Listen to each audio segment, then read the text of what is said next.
Every single year, the entire investing world kind of stops what it's doing to read Warren Buffett's letter to shareholders. It's never just a financial report. It's more like a masterclass in business. So today, that's what we're doing. We're going to dig into Berkshire Hathaway's 2023 letter and try to find the real wisdom that's hiding behind all those massive, multi-billion-dollar numbers. But before we even touch a single number, we absolutely have to start here. This year's letter, it just feels different. It opens with this really powerful and heartfelt tribute to Charlie Munger, who was Buffett's partner for more than 60 years before he passed away in late 2023. This one quote really sets the tone for the entire thing. It's Buffett telling us, hey, if you want to understand Berkshire today, you first have to understand the blueprint that Charlie created. Okay, so here's our game plan. First, we're going to look at that architect's blueprint. Then we'll learn how to cut through all the financial noise to see what actually matters. After that, we'll check out the engine that powers this whole company, see how they get ready for storms, and we'll wrap it all up with one golden nugget of advice that really applies to every single one of us. All right, first up, the architect's blueprint. This is the absolute foundation of everything. See, way back in the day, before Berkshire was the behemoth it is now, Buffett was all about buying what he called cigar butts. These okay-ish businesses that were just unbelievably cheap. The idea was you could get one last puff of profit out of them. But Charlie Munger came along and gave him one single piece of advice that changed absolutely everything. Munger's instruction was so simple yet so profound. He basically told Buffett, stop picking up these cigar butts. He said, forget about hunting for these dirty bargains. Instead, you need to focus on buying truly wonderful, amazing businesses, even if you have to pay a fair price for them. That one shift in thinking? That is the bedrock of the Berkshire Hathaway we all know today. So let's see how that philosophy actually shows up in the numbers. Now, usually, when you look at a company's earnings, you're hoping for a pretty clear story. But with Berkshire, Buffett flat out tells you that the official number everyone has to report is, and this is his phrase, worse than useless. Yep, he wants us to look somewhere else entirely. And wow, this slide just shows you exactly what he means. Take a look at that top line. That's the official, legally required number, the GAAP net earnings. It is all over the place. It swings from a $90 billion gain to a $23 billion loss, and then right back up to a $96 billion gain. It is a total roller coaster. But now look at that bottom line. What Buffett insists we look at, the operating earnings. What do you see? A steady, consistent, beautiful climb upwards. So, what is going on here?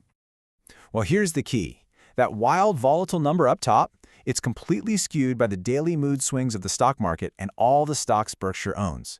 But if you strip all that noise out, you're left with that beautiful number on the bottom, operating earnings. And that number tells you how the actual businesses, the railroads, the power companies, the candy stores are really doing.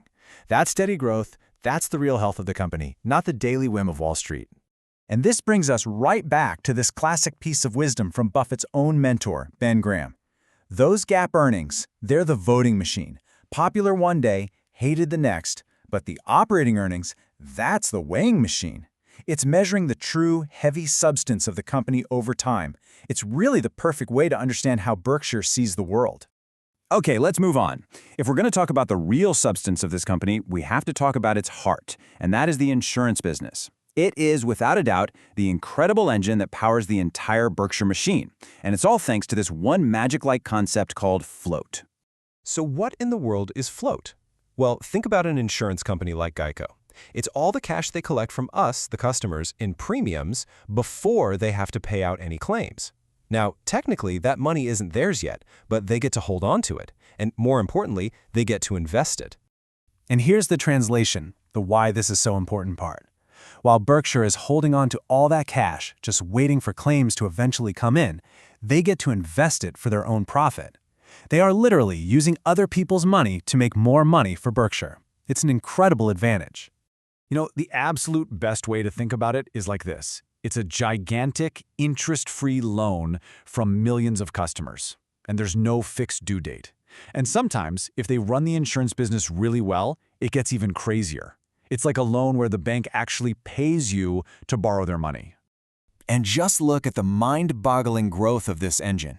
It went from just $39 million back in 1970 to $28 billion in the year 2000, to an almost unbelievable $169 billion at the end of 2023. This constantly growing mountain of capital, this is Berkshire's not-so-secret weapon. So, having this massive financial foundation means Berkshire can play the long game in a way that almost no one else can. Buffett says over and over again that the company is built to survive financial disasters that nobody's even imagined yet. And when you look at their balance sheet, you can tell he's not kidding. At the end of last year, Berkshire was sitting on over $167 billion in cash and short-term treasury bills. Now, a lot of people might look at that and think, what a waste, that's a missed opportunity. But to Buffett, that's not idle cash. That's a fortress. That's the firepower that lets them be greedy when others are fearful and to pounce when markets are panicking and great businesses suddenly go on sale. And this all boils down to their most important rule, the absolute bedrock of their whole philosophy. Instead of chasing every last dollar of short-term gain, their number one focus is making sure the company can survive and thrive through any possible storm. It is the ultimate long-term game. So let's try to bring this all home. After we've sifted through all the numbers, the philosophy, the tributes, what's the one big takeaway for us as individual investors? So what can we really learn from all this? As he always does, Buffett manages to distill the most complicated ideas into something just beautifully simple. And here it is. This is your golden nugget. In a world that is just screaming at you to do something, to trade, to act constantly, the advice is basically to just relax. He's saying that long-term success doesn't come from making 1,000 brilliant moves. It comes from making just a few really good ones and, maybe most importantly, just avoiding the big catastrophic mistakes. And that really leaves us with this one final thought to chew on. Buffett points out that the stock market today shows far more casino-like behavior than it did when he was young. So in that kind of environment, where it feels like everyone else is at the roulette table, maybe the most powerful, the most contrarian move you can make isn't a move at all. Maybe, just like Berkshire shows us, the real key to winning is having the discipline and the patience to simply sit still and let the weighing machine do its work.